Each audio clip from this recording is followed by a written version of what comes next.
Είμαι 87 χρονών, συνταξιούχος πλοίαρχος και τον περασμένο Αύγουστο τραυματίστηκα στη μέση με αποτέλεσμα να έχω πόνους σε όλη την περιοχή της μέσης.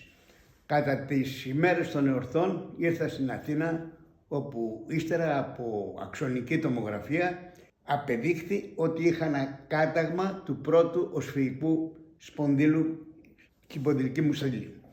Άρχισα τις φυσικοθεραπείες με τον κύριο Ανδριανό Μπάρλα, εκ περιτροπής στο δωμάτιο και σε γυμναστήριο. Ήδη έχω συμπληρώσει 20 φυσικοθεραπείες με άριστα αποτελέσματα, με αποτέλεσμα ο αρχικός πόνος μετά την πτώση να μειωθεί κάτω από το 40%.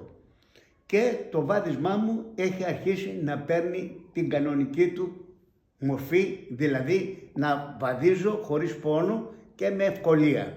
Με βοήθησε πάρα πολύ η φυσικοθεραπεία, επίσης ειδικοί πάτοι, οι οποίοι υποβοηθούν στο περπάτημα και στην διευκόλυνση της καθημερινότητας.